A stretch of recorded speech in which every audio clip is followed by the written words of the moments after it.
go to Bible study. And you were a guest there. I love that. I actually have a note from that on there. So you were listening? Yeah. Well, I'm just playing with you. I thought we were having lunch. It was good. Yeah. That's what I was there.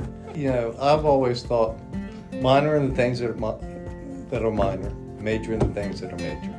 The Bible might not be 66 books long if he didn't repeat himself so many times, but there's some points he wants to drill into your head. Absolutely. Love, Yeah. and Christ is the only way. Yeah. That you said, live out the love of Christ every day.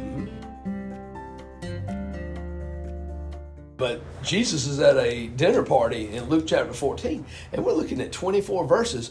And man, I tell you what, my man was going off at this party. I mean, number one, he heals somebody that's on the Sabbath and is thrown by the Pharisees. Number two, he gets on them about who they invited and how they wanted number two, he tells them, y'all want the most important seats. That's not the way you're supposed to be. Right. That's going to be the second sermon. Then number three, he tells them, you invited the wrong people. And you should be inviting people that can't pay you back. And then fourth, it's So like these are different sermons. Each of these are going to be their own sermons. It's almost like, all right, I'm sitting here in my mind's eye, imagine, okay, we ain't even got to the table yet, and he's already hit him up with. He heals a man with dropsy, is what the text says, and then he because they were watching him to see, okay, is he going to heal this guy? Mm-hmm. Then he hits him up with a couple of questions such as, well, let me ask y'all something. If you had a son or an ox fall in the ditch on the Sabbath, would you get him out? Mm-hmm. They don't say anything. Yeah. And then it's basically, well, what's wrong with showing compassion and mercy on the Sabbath? And they're quiet. And basically he's showing that the Sabbath is made for man, not man for Sabbath. And then what we're going to talk about is, look, there's nothing wrong with doing acts of compassion and mercy and prayer and meditation. I hear people all the time say things like, I just don't have enough time to read my Bible. I don't have enough time to pray. Well, God said, set aside one whole day for seeking me. I mean, well, I tell you what, we were just talking about last week's show and just the addition of Kenny for your thoughts. And, man, it's been fun having you, man. I appreciate it. Thank you. It has. It's just been a blessing to me. It's been awesome, and I've enjoyed. It's such a fun conversation, and I've really, really enjoyed having you on here, and appreciate you taking the time. So you're doing a lot more editing. On myself, getting me out of the way. Yeah. Well, Oh no! I think what I got trickled at is Greg said, "Yeah, Kenny will push back on you," and I said, "Well, that's what I like." Yeah, So, yeah. Hey, don't let the preacher just push you around. that's right. Good stuff. Yeah. Yeah, you kind of Fend for cantankerous. myself. Well, speaking of pushing around, so let me welcome, and this is the other 167, Garrett Lell with Kenny Lewis and our fearless leader Ben Pierce from pastor Fuquay Arena Baptist Church. So if you're new to the show, and as the marketing genius of this whole thing, I would hope somebody is, but I always say welcome back. Yeah. Hopefully somebody's new. Yeah. So basically this is an hour of just, if you could just have kind of a fireside chat style with your preacher and ask him, what did you mean by this on Sunday? Or, hey, my buddy asked me if this is a sin, and just whatever comes up. Yeah, and it really is, and it's designed to help folks that, hey, we're trying to make it through the other 167 hours in the week, man. That's right. Sunday morning, man, we got that one pretty well. We kind of got that one fixed, but then, all right, now comes Monday and Tuesday. How do I make it through the daily grind and still keep my walk, make sure I'm staying fresh, and make sure I'm staying close to the Lord? So that's our goal and our aim each week. And I think the word that keeps kind of coming back around is real, just being real, a real relationship with God, and talking about the realness of it, because I think that we can talk about how many hours we read the Bible and how many, all of our prayers and all this stuff, but is it real? Well, speaking of him being real, I don't know if we're allowed to have a bone to pick with the Creator, but if you're allowed to, he's kind of picked on me a little bit. Like I was thinking about this morning. How do I describe this? So, my 4-year-old Christian, I always tease him, take his hat from him, and most of the time he's playful and he likes it. Sometimes though, he can be real serious, and if he's in one of those serious moods and you're taking that hat one too many times, he gets a little fussy. Well, I'm about to be a little fussy because God, I've joked before that he takes things from the show. Something I said or something you said or something. I don't think he's got me on something you've said yet, but you've only had 2 chances. So, yeah, but he'll take something. he'll take something in the show, and it's like, all right, that sounded good. Now I'm going to test you. Now let's test it. Okay. Yeah. Well, last week, I had a fun time with the write-up last week because I was having a hard time getting it out. I knew what I was trying to say, could not get the words out. And then I came here Wednesday night, and Gabe didn't want to come Wednesday night because he said he was kind of shy and he didn't. And I said, hey, I get it, but I'm uncomfortable a lot of times, and I mean, like honestly, this is my first time on Wednesday night, and I don't know exactly who's going to be there and what we do.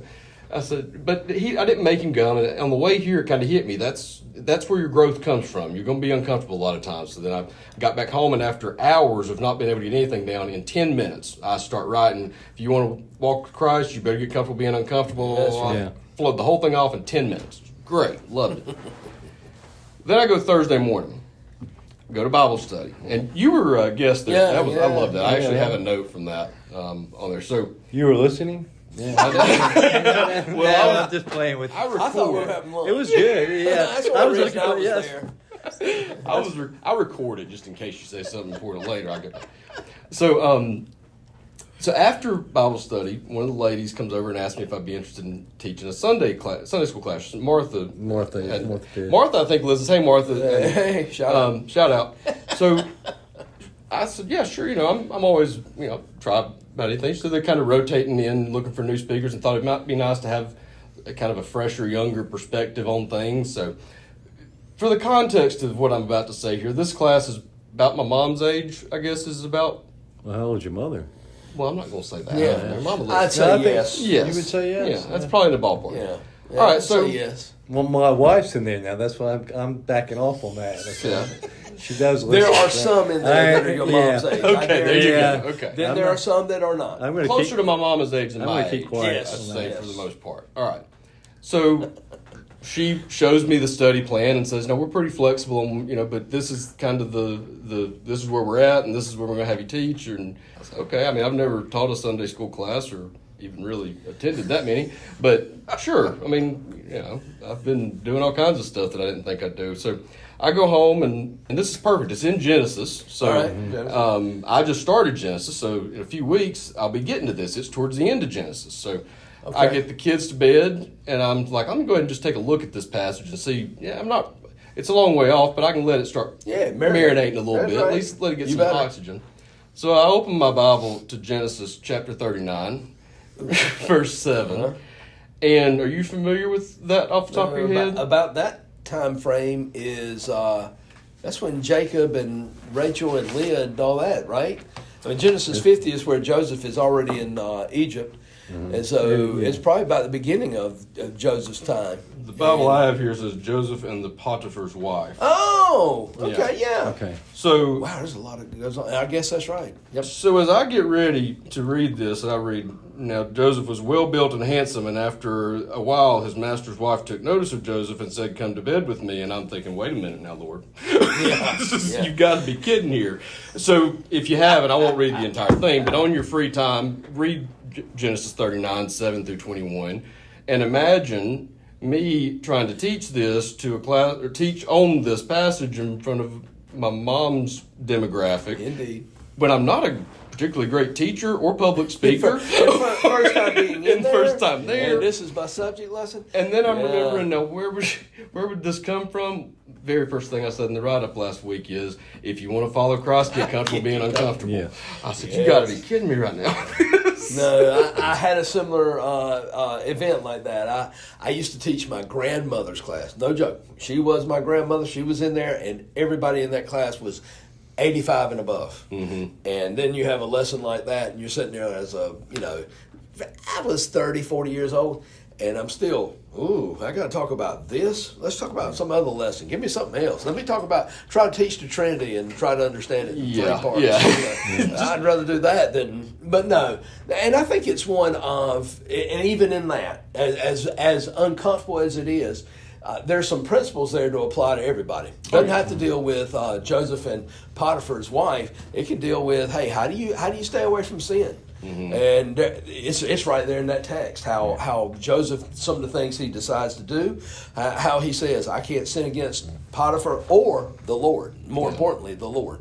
And so there's some great stuff in there that'll help As uncomfortable as it is, it applies to everybody, and it doesn't always have to be that situation. Oh, well, I feel like the Lord's done called me out now. I'm going to study this like crazy. You'll love it. There's a lot of good stuff out there on Joseph.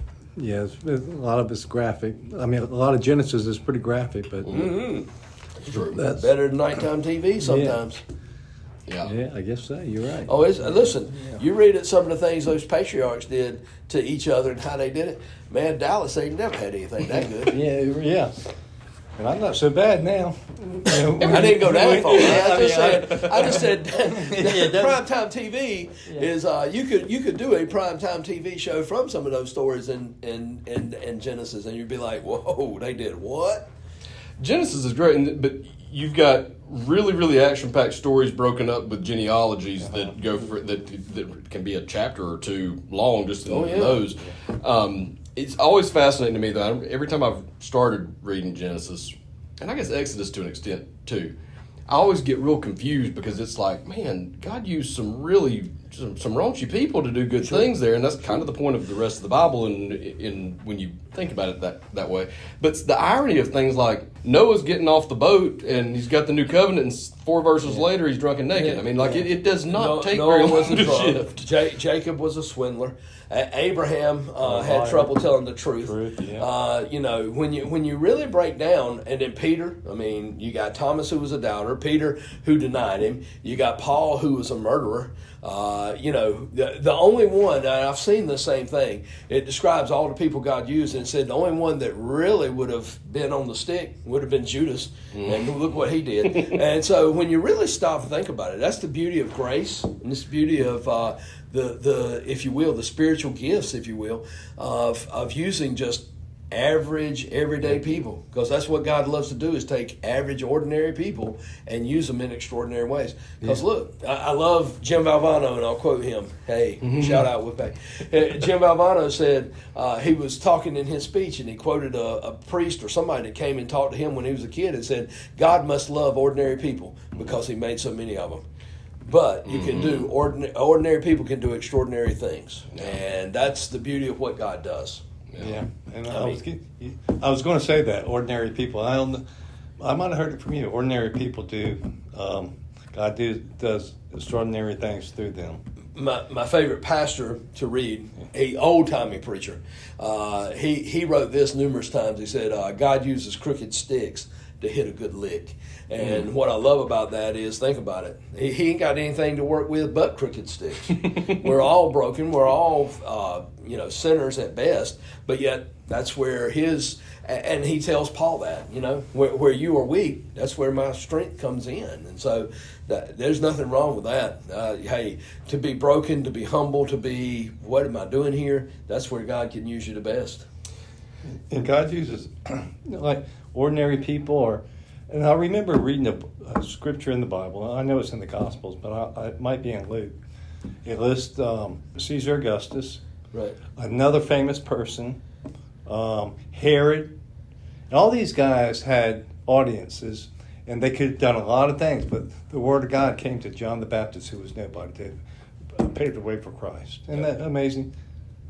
And you stop and think about John the Baptist. If you're talking about an outsider's outsider, that was him. I mean, he lived alone in the wilderness with, locusts and honey and wore, camel's hair. I mean, you talk about somebody that probably would fit in most circles. Mm-hmm. But at the same time, that's the one he used as the forerunner for the Christ.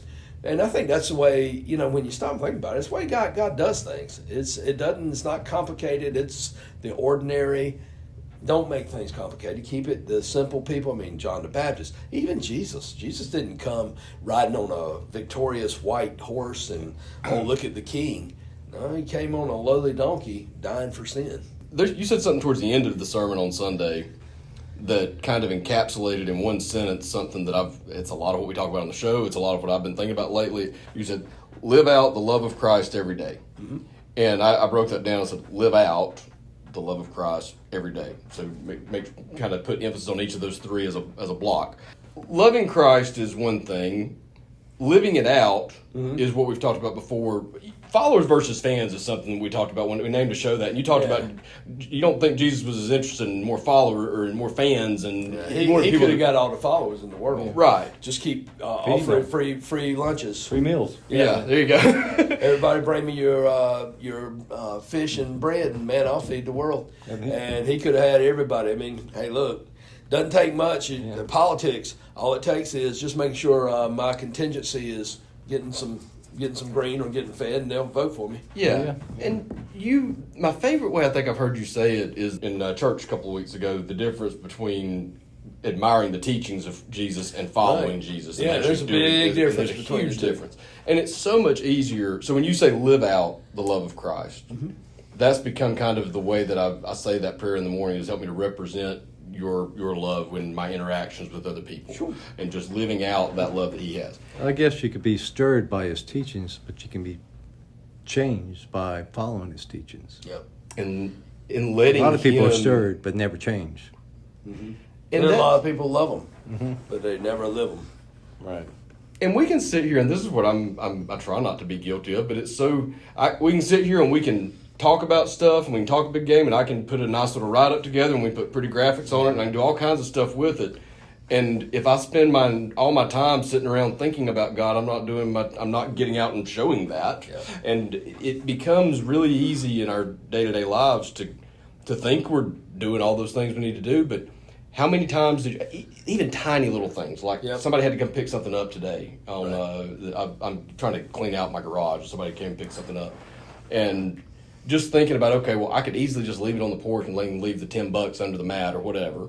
But just being, and sometimes if you're in a bad mood, you kind of don't feel like seeing people, or you're in a hurry or whatever. You don't really feel like taking the time. But how are you ever going to share Christ's love at all with people if you don't ever see them? Yep. Sometimes it's just as simple as being present and just having a conversation, saying hi to somebody, little things. And what we learned from Luke 10 when we looked at the parable of the Good Samaritan Sunday is it's going to cost you. It's going to cost you time. It's going to cost you money. It's going to cost, if you want to be involved in people's lives, it doesn't come without some kind of sacrifice, because it takes time to be around others, and so, you've got to be willing to do that. And there are times when, hey, I'm driven by the clock more than anybody else, probably, at least in my own personal time. I want to, if I've said I'm going to be there at 6, I'm going to be there a little bit before 6. I want to, and we were talking about at staff meeting today, is sometimes we become so driven by the clock and driven by the next activity or the next thing we got to do that we miss actually being in the moment, or actually miss what God may be wanting us to do. There's an interconnectedness to all this that it's not all about just praying for what's best for me and knowing that I know that God knows what's best for me, and he knows which path, this one versus this one versus this one, he knows what's best for me. But it can also be that they may all be the same for me, but this one is going to really help this person, and this one's going to really hurt something from somebody else. There's something way bigger than we're ever going to be able to understand, and that's where you just have to listen and trust. And maybe don't ask so many questions. I'm talking to me big time on that one. Don't ask why. Just do it. And I think that's one of the things is I always tell people, when you're following the Lord, a lot of times you're not going to get all the whys. Yeah. You only get what you need. Yeah, and sometimes you may not even get all the hows. Well, and I get that too. And not that it's the same thing at all, but the kids are constantly asking me why. Sometimes it takes me longer to explain to you why. Yeah. I've got to teach you 17 more words that you don't even know to be able to really answer your question. And at the end of the day, it's not going to change my answer. The answer is this. But I always want to know why. And sometimes it's just because I said so. Do it and move on. When you said you had to give them 17 more questions or definitions, well, maybe God has to do the same thing for us too. Mm-hmm. Yeah, A lot of times, got to learn it. I have followed Christ and I didn't want to, but in the end, it was a good result. A lot of times I've not followed Christ, and in the end, it wasn't a good result. Right. Yeah. Well, and back to one of the things that I'm not crazy about the way things flow with the show is that we talk, I go back and edit it, and after I've listened to it 2 or 3 times, it's like all of a sudden now I really understand our conversation better, and I'd like to continue it, but now we're off to the next thing because I'm ADD and I've forgotten about that. But kind of following up from last week's show, I mean, that's where that discomfort is. You're going to be uncomfortable sometimes. Thursday morning Bible studies. I wasn't particularly comfortable the first time I came there. I mean, I didn't know anybody, and it was, it was all kind of new to me. But what if I hadn't done it because I didn't feel like being comfortable? I mean, I've gotten to know, not just having. I mean, That's right. We could have figured out a way to get you here probably on the show without that. Y'all knew each other, but I've met a lot of people from that class, and I've really enjoyed. Right. And if all because to look back at life now in hindsight and think, what if I would have let that get in the way of? I didn't want to do this because I was a little uncomfortable. What if I hadn't have? Right. You know, That's sometimes you're going to be God's going to put you in some of those situations, but when you look back and see what He did with it, and not that Thursday morning is way different of an example than some like trials and tribulations that we face, but sometimes those uncomfortable places that He puts you in it's amazing to look back at what He does with them. Go ahead. Oh, well, I'll tell you on the other side, you talk about Bible study and you've met people and everything. On my side, Kathy Leggett, because you've taken somebody down to the nursery, is that right? Or she knew who you were, she didn't know. Yeah, she didn't know your name. I took Christian down there a few times early on. Okay, that's where. Yeah. She told me at Bible study, do you know that guy? No. He said, I don't know him by his children. Will you get his name or introduce yourself? And that's how that started. Because you were there, I was there. Kathy Leggett wanted me to talk to you, and casual conversation. That's where it all began on my side. Mm-hmm. Yeah. And then you can look. You can play out domino. That. Yeah, and you can play out domino effects all like Yeah. crazy with that. Yeah. And just from the tiniest little thing that that's why. When I say that to my kids sometimes, it's like, I can take 45 minutes to explain it to you, or you can just do it. And by the time you do it, you'll know it. You'll know why I said to do it. But same kind of thing with him. I mean, it's some of the simplest little things. Like, what difference does it make if I'm at this Bible study or not? Right. And I tried twice, but you left. Now, where'd it go? You left early a couple of times. Yeah. And that could have been because I was in a hurry, and it could have been because because I was you're on the bashful, other side of the right? room at Right, that time. You're all the way over there. So okay. I'll try next week. I'll really try next week after the second time. So that's how I met you, and I told her your name and everything. So it's amazing how things come together. And I think going back, one of the things is oftentimes we as humans and children, but we as grown children, we always want the hows and the whys. And God's not going to necessarily do that because, one, He wants you to step out and trust Him. And if you got all the answers, then you may not do it because, wait a minute, I'm not willing to want to do all that. But that's where He comes and He shows Himself faithful, even through the difficult times or the struggles. I use this illustration a lot, and I love it. It's one of my favorites. When I get in the car, it won't be tonight because hopefully I'm leaving before dark tonight. But if it's dark, sometimes in the winter, it'll be dark when I leave. And I turn on my headlights. I can go ahead and tell you, my headlights do not shine all the way to Holly Springs where I live. Although I don't live in Holly Springs, that's my mailing address.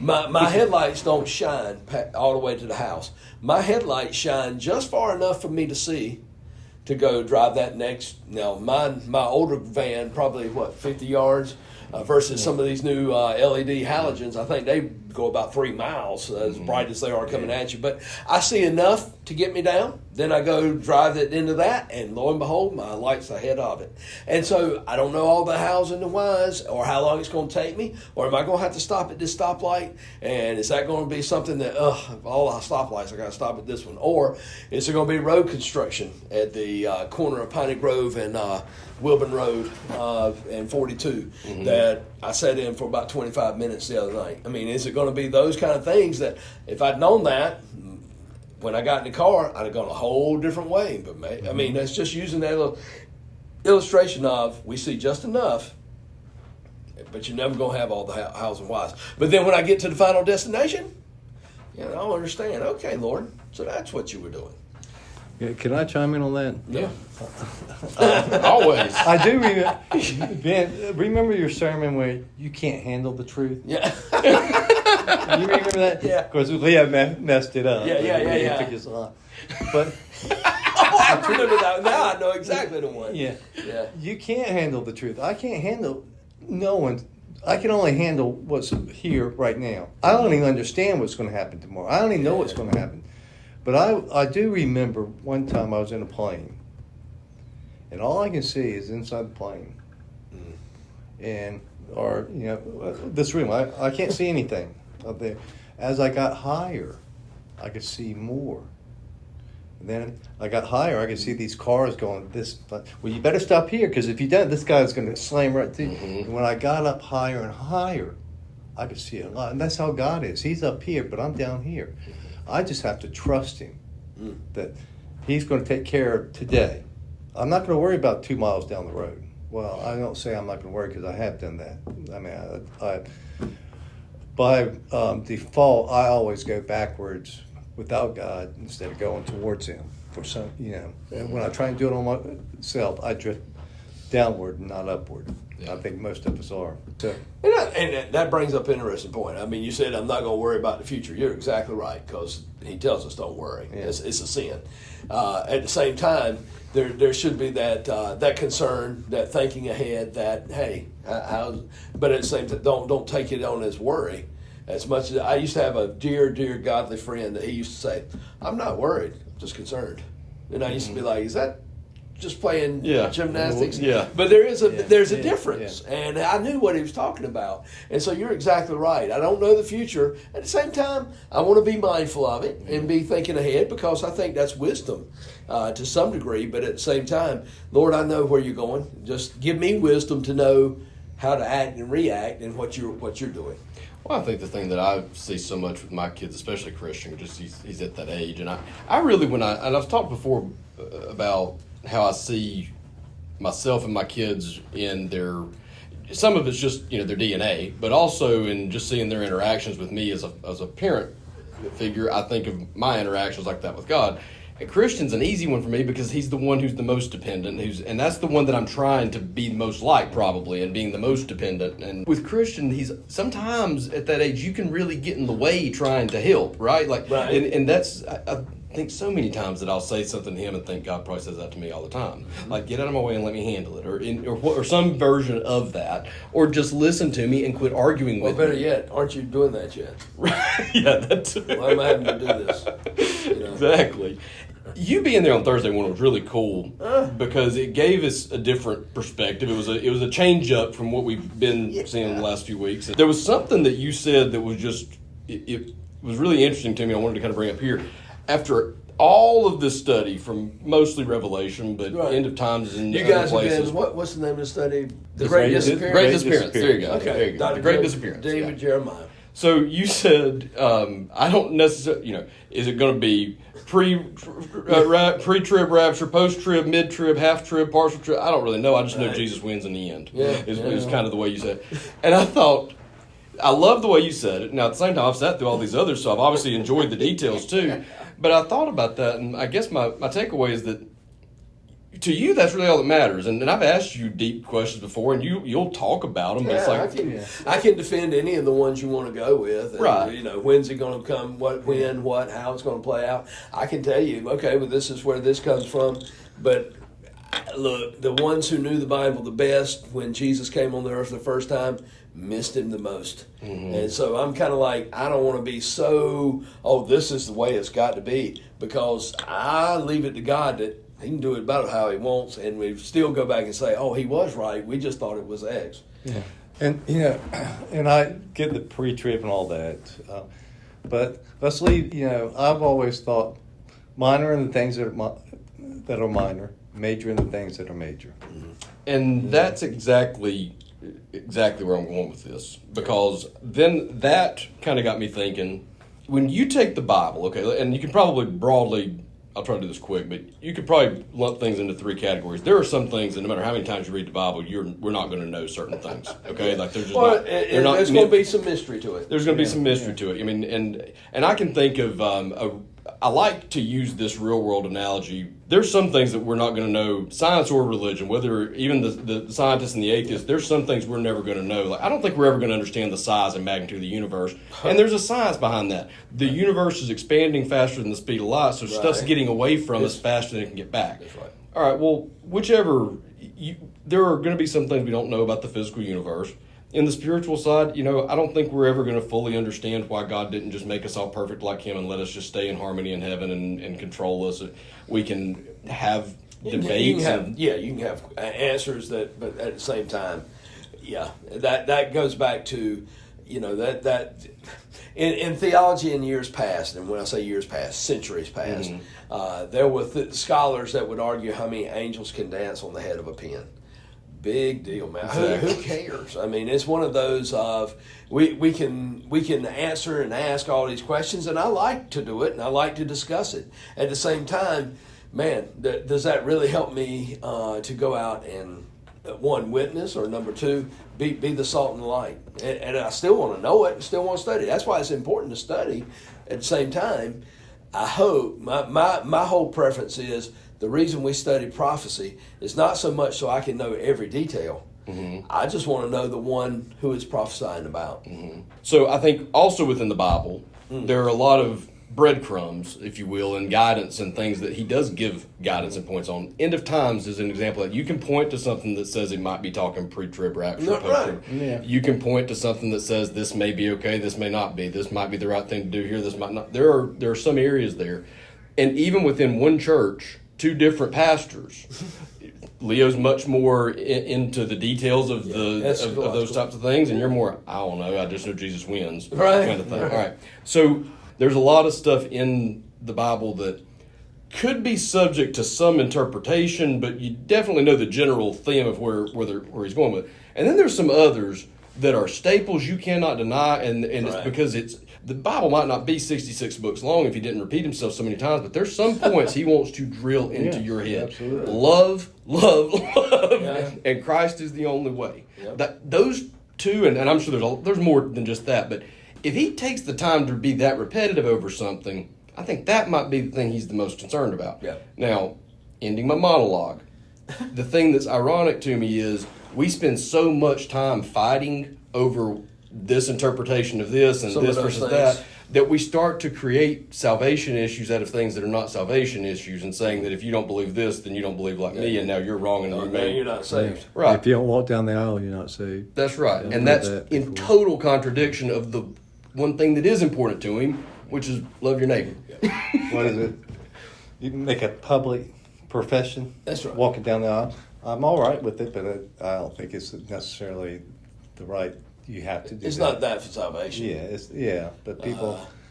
I've heard pastors say that. Not pastors, you want to make evangelists. public, I would say more. Jesus said, "If you deny me before men, I'll deny." So I think there is kind of a making it known. I don't have a problem with that. I think what I'm hearing here, and I want to make sure I'm understanding, is when it comes to there are some things that we have to agree on. Am I saved by grace through faith? You better believe it. All right, it's the Bible, God's word. Yeah, we better stand firm on that one, because if we're not, then we're just adrift in a sea of whatever you want to make right.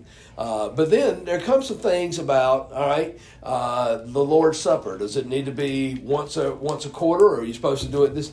All right, this is where I want to give liberty. In that is that's how you interpret it. It doesn't mean that we're enemies, nor does it mean we're not brothers. Look, I got a family. I got two brothers. I can go ahead and tell you, we're about as three opposite brothers as we can be. You'd think they'd be right, but oftentimes we're about as opposite as we can be, and we still love each other, and we may disagree. We may even be mad at each other. We still love each other, but we know that we understanding. I know he's going to disagree with that, or that's just how he is.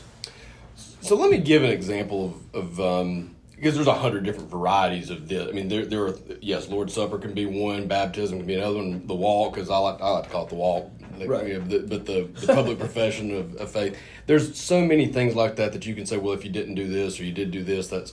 But then even some things that are known sins. I mean, like, we're not debating whether they're sins or not. The hot topic right now in society so much is the gender stuff and the sexual identifications and all these different types of things.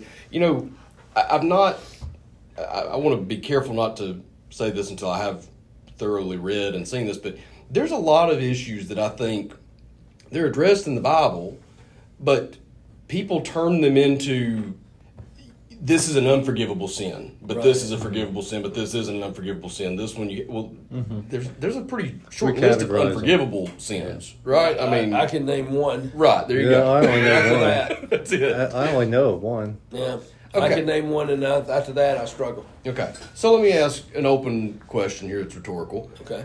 We're all following God here. Do we still live in sin? Do we still have sin in our lives? Absolutely. Sure. Okay, Yeah, he never means you to be sinless. okay. So I'm you- not. Yeah, right. No. Can you finish it? You're never meant to be sinless, but you should sin less. Sin less, yeah. Right.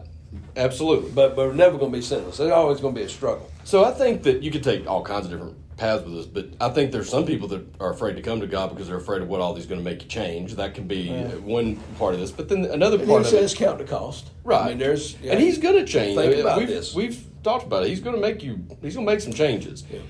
But I think there's an awful lot too of okay. Well, all right, let's just pick any of the sexual sins if we want to, and say, is it a sin? Yeah, it's a sin. So is a lot of other. So is what? gluttony, Right. Yeah. So gossip. well, even within the category of God's very specific on how that is supposed to be, man and a woman in marriage. Yeah. Okay, Yeah. He tells it. there's probably a bunch of people doing things that are not okay by the biblical definition of it, that are judging other people that are doing things that are in the same category of sin. Okay, like if I'm sitting here breaking one of the physical sins and judging you for breaking a different one, that's the type of hypocrisy I think that gives Christians such a bad name, when at the end of the day, that's definitely in violation of the number one, which is loving and showing that Christ-like love towards others. And you're right, and I'm going to explain this, and Ben probably correct me. But Count on it. That's the point. That's the gutter guards, right? I'm just kidding. But Romans, and of course Isaiah 2 says we're all have sinned. None of us we're all evil. That's right. It's just, are we more evil than another person? Well, God is sinless, and He's so far off the charts, way beyond that we can imagine, that telling a lie versus homosexuality, when God sees it, it comes together. When we see it, because we're so, we always want to rate ourselves, like, Scale 1 to 10. yeah, like some Bin Laden. No way, he should be killed. And Billy Graham, man, I'm closer to him. I'm better than that guy. But in the reality, God has no favoritism, and He loves everybody so much that He's so off the charts that there's really nothing different between any of us. Yeah. Now, I do know when I first came to Christ, and like Ben says, we should be sinning less. I wasn't I'm keeping the top 10. I love that Pretty last good. week. That was Yeah, so that's funny. pretty You good. said, I keep the top 10. I'm good at that. And but I didn't realize that my thought process was not correct. But as I gotten older, I am a pretty evil, or You're a pretty good breaker of the top 10 too, right? Yeah, by my thoughts or by anything. Yeah. Or a white lie is really, it's not as bad as telling a real lie, but yes, there's some deception in a white lie. So I'm learning that as I've gotten older, that man, I'm not doing too well. Yeah. I've got a lot more improvement. Yeah. I don't want to say I'm getting closer to God. I mean, I'd like to say that, but I'm starting to realize what the true sin is, and it's not just the ones that you get arrested for, but it's our whole thought process. And it's the heart It's the behind it. battlefield of the mind is where we struggle at. Yeah. At least I do. And it's, Jesus in Matthew 5-7, Sermon on the Mount, he kind of puts a little bit more emphasis on, I've heard you say, he takes the law far past just your actions. It goes to the heart of the issue and your mind behind it. You don't commit adultery, but if you've lusted after another woman, you're guilty of it. So you're exactly right. He takes it to a whole nother level. I think one of the ways to think about this, and I want to be careful what I say, and I want to make sure that we say it and you hear everything I say. There are two ways to the Father. All right? Hear this out now. There are two ways to the Father. One is you keep the law perfectly, or Jesus Christ. This is impossible. So there's only one way to the Father. But that's why he tells the lawyer, what's the law say? Oh, the law says love the Lord your God with all your heart, mind, body, and soul. Love your neighbor as yourself. Go and do it. Mm-hmm. But that love is in a continuous, it's in the perfect tense, meaning it has to be always 24/7 perfectly done. Mm-hmm. And the law's there to show us, I can't do it 24/7. Right. But here's the whole thing that we're kind of getting at is every last one of us have broken the law. Right. And all of us, no matter if you sinned a ton or you sinned a little, depending on how you rate it, doesn't matter. We're all in the need of grace. And apart from grace, we're helpless. And apart from grace, we're hopeless. No matter who you are, whether you're Osama bin Laden, Hitler, or Billy Graham, or Charles Spurgeon. Yeah. And like he didn't actually say this, but I know he knows this. Is if you break one little part of the law, you're guilty of the whole thing. Yeah. Where's that? That's in Romans. It's in James 2. James 2:10. Well, I thought you were quizzing me, but it wasn't. Well, I was. It was the first 8 chapters of Romans is really his. I would say Romans. If there was a masterpiece of Paul's writings, Romans would probably be it. Mm-hmm. There was something. It's up there. Yeah. No, it is. You're right.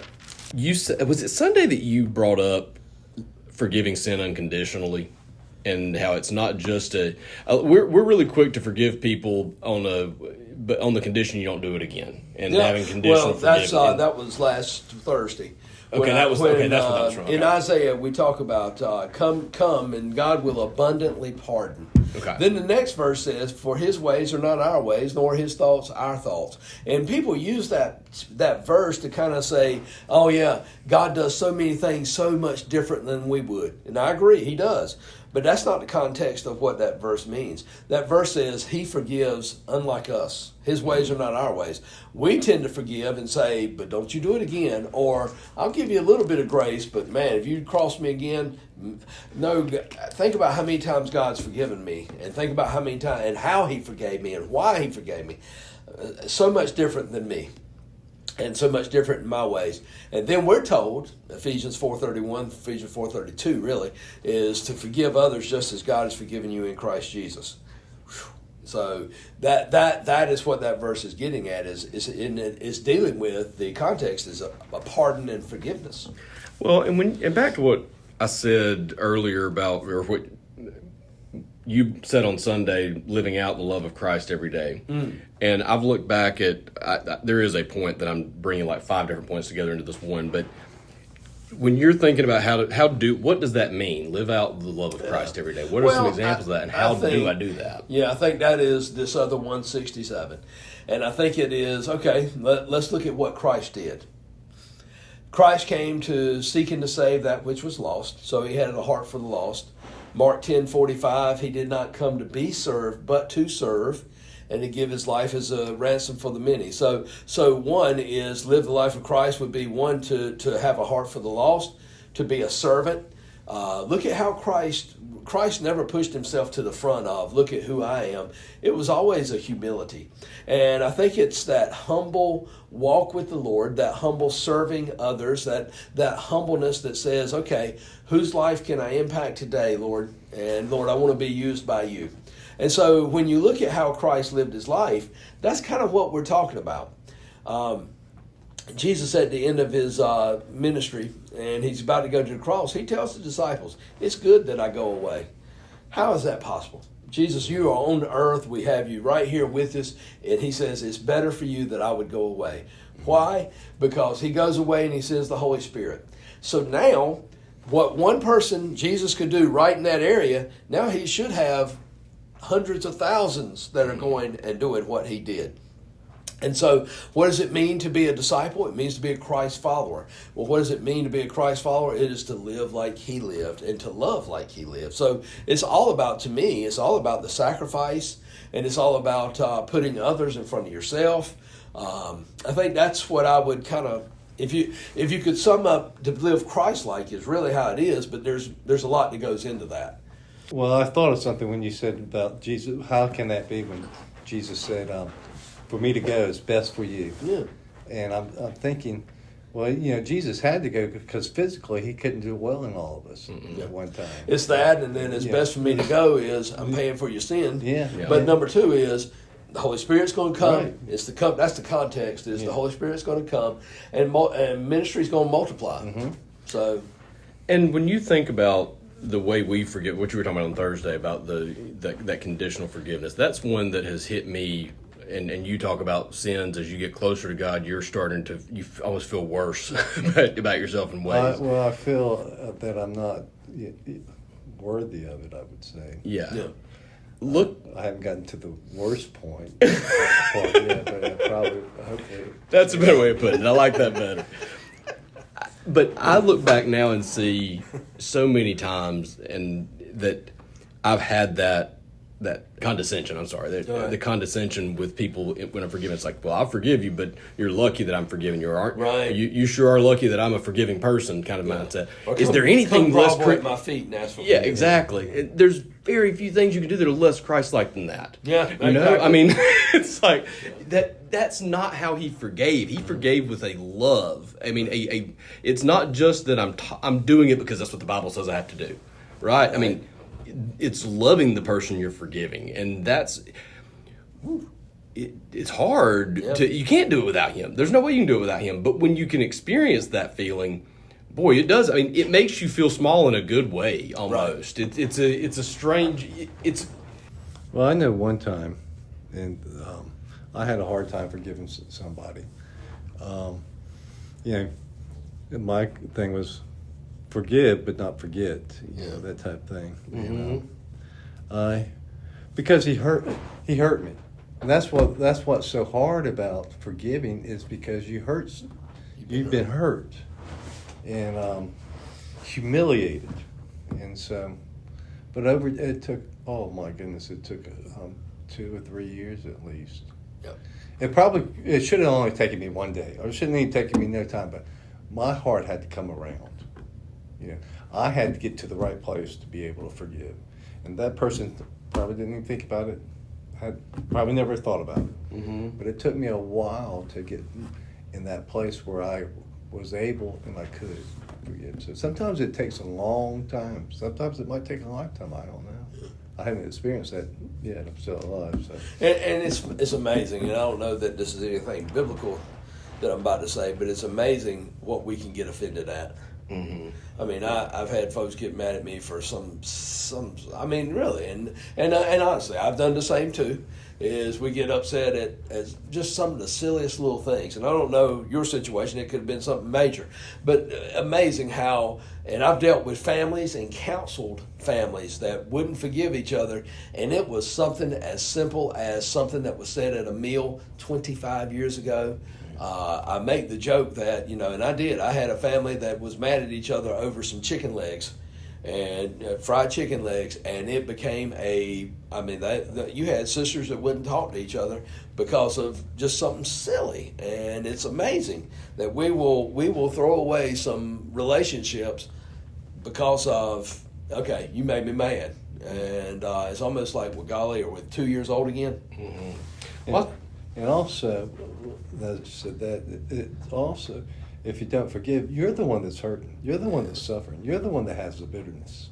How many times do you think, as a pastor, struggling to forgive somebody else could be a major headwind to finding God and being able to have that relationship where you want to be with God? So maybe what I'm asking is, as a pastor, how much do you see that where the barrier coming between? Oh, I think it's legit. I think that's one of the reasons in the Sermon on the Mount again, Jesus says, "Hey, if you know somebody has something against you, leave the gift at the altar, go make it right, and then come back." Because Well, think about it. As you got 2 or 3 kids, I got 2 or 3 kids. You got 3, I got 3, and if they're not getting along, Daddy ain't happy about that. I mean, if they're in there fussing and fighting, and I'm gonna play the old Dad's just trying to rest and read the paper. Dad's just trying to get something done, and they're in there fussing and fighting. Man, that right there. Oh, goodness gracious. Well, think about it. Your Heavenly Father's looking down, and he sees 2 of his children that can't get along because of something silly. Yeah, you think that's going to impact not necessarily the relationship as much as fellowship. I don't think okay, now you're disqualified from being my child. No, that's not the way grace works. But there is going to mess up that fellowship that I'm not as close to him as I was, or or as Psalm 66:18, if I regard iniquity in my heart, the Lord does not hear me. So, yeah, there's got to be that. That's a barrier. He's got to cause some static on that that radio that you're talking about, getting on the right frequency. It's got to cause some static there. You're tuning in there. You're inside a brick building. Yeah, because you want to talk about. I wish my 2 older kids were here because they could weigh in on this big time, because they have gotten yelled at for that very thing more in the last 6 months than I could. Brothers and sisters. I've quit trying to pick a winner, right? Like they were fighting the other day, and I walked in there and I said, I do not care. Yeah. I mean, that some of my own sin probably comes from what I say when that's going on, but no, I think that you could go all kinds of different ways with that, but I think that back to, I mean, again, gluttony versus homosexuality, or substance abuse versus not forgiving other people. There's so many different sins. Sin is sin. It gets in your heart. Yeah. We like to get into this contest of who's done right and wrong. I'm not as bad as you. Right. Yeah. The comparing game. Comparing game, and it's especially it's one thing to look at other people's sins that way and that self-righteousness, but that forgiving side, when you're the victim of it, or you're the one who's feeling the pain from that, right? It's so much easier to start to judge their sin worse than your sin. Sure. Yeah. Well, yeah, you get blinded by yours. Sometimes I hesitate on giving my testimony, because I don't want people to think that, I don't want them to do the comparing game. I don't want to think, well, I didn't do that. Right. There's hope for me. Well, that might be good. There's hope for me. But a lot of times we just love to compare. I'm not that bad. I'm a pretty good person, because we all want to be pretty good people. Yeah. Really, we all. I would say 99% of the people think they're good people, and you can see. Man, they don't. I don't know how they get that, but Well, and it goes back. That's the whole thing, is what's going to be your standard, and it kind of ties into what we talked about at the beginning. God's standard is perfection. All right, so I know I can't reach perfection. What did the lawyer do? Well, who's my neighbor? Yeah. Let's bring that standard down to where I know, I can clear that bar. You might not be able to clear it, but I can clear it, and that's all I'm worried about. And by the way, if I've got to clear it, it might help me that you can't. So therefore, I'm going to judge you as, well, you're not as good as I am, or looking down at you. So that's really how that works. That's why the lawyer, the Pharisee, and the scriptures, they're always doing that. They're bringing God's standard down to where, okay, I can do that. Oh, but that tax collector, that sinner, that drinker, that prostitute, and all that, look at them. Don't have anything to do with them. And in this world today, bringing the bar down, well, I think the bar's already on the ground, don't you? No, well, we bring it lower and lower. Yeah. I mean, it's on the ground. The more that you want to say there's no God, or that you want to make up your own God, the standard gets dropped all the way down to where it's below the ground, if you will. Yeah, right. But I think that's a domino effect in itself, because the reason that the world is what it is right now is because there's not a lot of people that have, or at least as a percentage of the population, that have a real connection, real relationship with God is shrinking. So there's more darkness. There's more darkness. There's not as much light. And a lot of that comes from just having a skewed understanding of what God really is and what that love. We misrepresent don't even understand it. We really how's don't. The world going to do it? Yeah. But if you had just a few people sharing the actual way Jesus was, I mean, that can go a really long way when you look at what he could do with, I mean, just one person look at what he did. But there's just not, we're so interested in showing everybody else what they're doing wrong. Right. And but here's the other thing about that too. it's not as simple as just, especially forgive. Some of these are heart matters, right? I can say I forgive you. I can say I forgive you. All of the problem are heart matters, really, when you get down to it. Yeah. Right. So I can say, I mean, pick a sin, honestly. I mean, you pick any sin, but I can say, okay, I'm going to forgive this person. Okay. I'll tell them I forgive them. I can even say it with a smile on my face. I can go to an acting class if I have to, and I can nail it so they believe it. Everybody can believe it. And I can go home at night and gnash my teeth at them people and just hate them. Yeah. Or you can't just control it and flip a switch and say, now I forgive that person exactly the way Christ did, without him. Right. But I agree. The interesting thing about it is, well, then that makes my prayers a lot easier because now I just have to ask for his guidance in everything that I do. And now we're back to the real relationship and having him dwell in you. Because he can do stuff where you didn't even...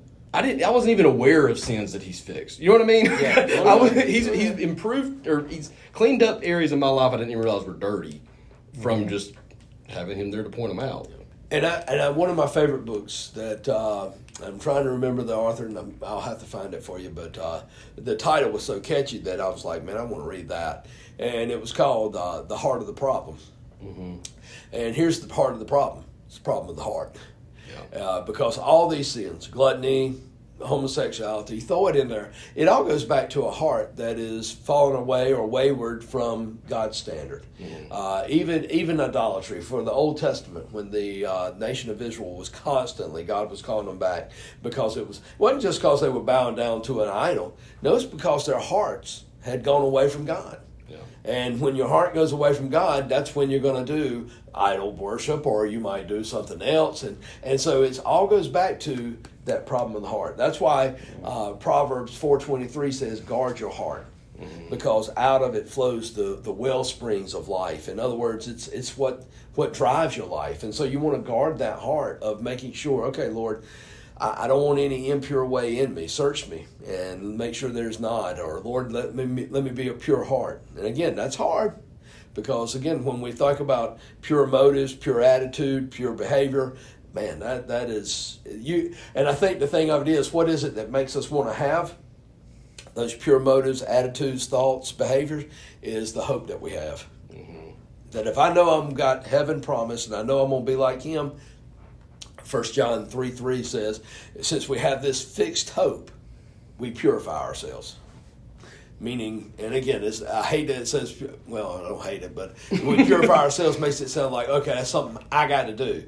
No, what he's talking about there is now we begin to live those lives that are surrendered, and we make sure, Lord, search me, and make sure there be no wicked way in us. Okay. He covered it. Oh, wow, look at that. He did. First time. Yeah, man. Good. I'm getting better. Good job. Thank you. I'm getting better. My kids help me with all this more than anything, because there's so many things that I look at them do, and I'm just like, I could choke them sometimes for the stuff they're doing, and I realize I do the same thing. You see yourself, and you see your shortcomings. You see, hey, that must be exactly what God thinks of me sometimes when I do that. Yeah. I'll say this, I can't get my mind off myself to really talk about other people, because I know I'm bad. I know that there's, the scriptures also tells me that too. Yeah. So it's, yeah. Don't take much convincing, Yeah, does it? it doesn't. That one I can agree with. But, and a lot of people think, this is something that's always strange to me. A lot of people think they're good people. Right. But there's no good people in heaven. They're all saved. All good people in hell. Yeah. And all bad people in hell. The only people that are in heaven are the ones that accepted Jesus Christ. Or, accepted Jesus Christ as their Lord and Savior. Yeah, I love the way you said it earlier, and also on Sunday. I mean, it's there's two ways, I guess, but it's like one's saying impossible. So right. let's just pick one. Well, it's kind of like saying the way you get to heaven is to dunk a basketball in a 25-foot goal. That's right. And it's basically, okay, well,